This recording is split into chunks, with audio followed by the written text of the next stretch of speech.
Hi అండి, నమస్తే. Savitri cooks స్వాగతం. నేను ఈరోజు మీకు చూపిస్తున్న వంట వంకాయ టమాటా పప్పు. ఇలా పప్పులో వంకాయ టమాటా కూడా వేస్తారని మీలో ఎంతమందికి తెలుసు కమెంట్ చేయండి. నాకైతే తెలీదు. మా ఫ్రెండ్ అరుణ అని ఉంది, తను చేస్తుంది అనమాట. చాలా బాగుంటుంది. ఇంకా తను అడిగి తెలుసుకొని చేశాను అనమాట. నేను ఎలా చేస్తానో చేసి చూపిస్తాను. మీరు కూడా చూసి తప్పకుండా ట్రై చేయండి. వీడియో నచ్చితే మాత్రం మర్చిపోకుండా లైక్ చేయండి. ఇక్కడ నేను ఒక 100 గ్రాముల వరకు కందిపప్పు తీసుకున్నాను. ఈ పప్పుని శుభ్రంగా కడిగేసి నానబెట్టేసుకోవాలి. మనం ఏ గ్లాస్తో అయితే కందిపప్పు తీసుకున్నామో అదే గ్లాస్ తోటి 2 గ్లాసులు వాటర్ వేసుకోండి, మీరు తీసుకున్న దానికి తగ్గట్టు. ఇక్కడ నేను ఒక 1/2 కేజీ వంకాయలు తీసుకున్నాను. ఇక్కడ నేను మీకు చూపిస్తున్నాను చూడండి. ఈ సైజులో ముక్కలుగా కట్ చేసుకొని ఉప్పు నీళ్ళలో వేసి ఉంచుకోండి వంకాయ ముక్కలు ఎప్పుడైనా సరే. ఇప్పుడు పప్పులో వంకాయ ముక్కలు కూడా వేసేసుకొని ఒక పెద్ద ఉల్లిపాయ కొంచెం పెద్ద పెద్ద ముక్కలుగానే కట్ చేసి వేసేసుకోండి.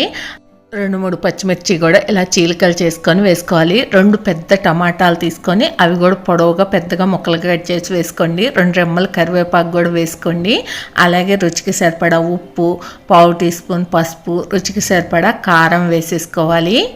మనకి పప్పులోకి చింతపండు పులుసు అవసరం అవుతుంది కదా. ఇలా మనం కుక్కర్ స్టవ్ మీద పెట్టేసుకునే ముందే ఒక చిన్న నిమ్మకాయ సైజ్ అంత చింతపండు తీసుకొని ఒకసారి శుభ్రంగా కడిగేసి అది మునిగే వరకు వాటర్ వేసుకొని నానబెట్టుకున్నామంటే మనకు చక్కగా చింతపండు నాని ఉంటుందన్నమాట. ఇప్పుడు కుక్కర్ మూత పెట్టేసి విజిల్ పెట్టేసి ఒక 6 విజిల్స్ రానిస్తే మనకు పప్పు చక్కగా ఉడికిపోతుంది. మీ కుక్కర్ని బట్టి మీకు పప్పు ఉడుకుతుంది తెలుస్తుంది కదా. ఎన్ని విజిల్స్ వస్తే పప్పు ఉడుకుతుందో అన్ని విజిల్స్ వచ్చే వరకు ఉంచుకోండి. తర్వాత విజిల్ తీసేసి ఆవిరిపోయిన తర్వాత మూత తీసుకోవాలి. ఇక్కడ చూడండి, పప్పు అనేది మనకు చక్కగా ఉడికిపోయింది. ఇప్పుడు గెరిటె పెట్టి మనం ఎడాపెడా తిప్పామంటే ఆ వంకాయ ముక్కలు టమాటా ముక్కలు అన్నీ కూడా అందులో కలిసిపోయి ఏవి కూడా మనకు కనిపించవు అనమాట. అందుకని కొంచెం పైన అంతా కలిసే వరకు కలిపేసుకొని మనం ముందుగానే చింతపండు నానబెట్టి ఉంచుకున్నాం కదా. దాన్ని శుభ్రంగా రసం తీసేసి చింతపండు పిప్పిని తీసేసి పప్పులో వేసేసుకొని మళ్ళీ ఒకసారి అంతా బాగా కలుపుకొని 5 నిమిషాల పాటు మళ్ళీ ఒకసారి ఉడికించుకోవాలి. మీ దగ్గర చింతపండు పేస్ట్ ఉంటే అదైనా వేసేసుకోండి. ఇక్కడ మనకు పప్పు రెడీ అయిపోయింది. ఇప్పుడు దీన్ని తిరగమాత వేసుకుందాం. స్టవ్ మీద మరో కడాయి పెట్టేసుకొని 2 టేబుల్ స్పూన్ల ఆయిల్ వేసుకోండి. 4 వెల్లుల్లి రెబ్బలు కచ్చాపచ్చగా దంచి వేసుకోవాలి. ఒక 1/2 టేబుల్ స్పూన్ ఆవాలు, ఒక 1/2 టేబుల్ స్పూన్ జీలకర్ర వేసుకొని ఈ ఆవాలు జీలకర్ర అనేది చిటపట వేగిన తర్వాత 2-3 ఎండుమిరపకాయలు వేసుకొని 1 నిమిషం అలా వేగగానే మనం వెంటనే 2 రెమ్మలు కరివేపాకు కూడా వేసుకోండి. కరివేపాకు అనేది చూస్తుంటే నేను ఎక్కువ వేస్తూ ఉంటాను కదా, మీరు చూసి వేసుకోండి మీకు నచ్చినంత.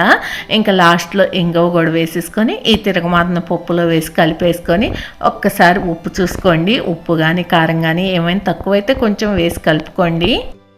అంతే, ఎంతో టేస్టీగా వంకాయ టమాటా పప్పు రెడీ అయిపోయింది. ఇది రైస్లో కానీ పూరీలో కానీ చపాతీలో కానీ దేనిలోకైనా కూడా చాలా బాగుంటుంది. మరి మీరు కూడా తప్పకుండా ట్రై చేసి ఎలా వచ్చింది అన్నది కమెంట్ చేయండి. ఆ రోజు మా ఇంట్లో ఏంటంటే మా ఫ్రెండ్ అరుణ చేసే వంకాయ టమాటా పప్పు చేశాను. అలాగే మా ఫ్రెండ్ సీత చేసే ఆలూ చిప్స్ ఫ్రై కూడా చేశాను అనమాట. ఆలూ చిప్స్ ఫ్రై కూడా వీడియో పోస్ట్ చేశాము. ఎవరైనా కావాలంటే ఒకసారి తప్పకుండా చూడండి, చాలా బాగుంటుంది అది కూడా. చక్కగా 2 కూరలతోటి కూడా నేను లాగిచ్చేస్తాను. కానీ మీకు వీడియో నచ్చితే మాత్రం లైక్ చేయండి, షేర్ చేయండి, సబ్స్క్రైబ్ చేయండి. Thank you for watching. Bye bye.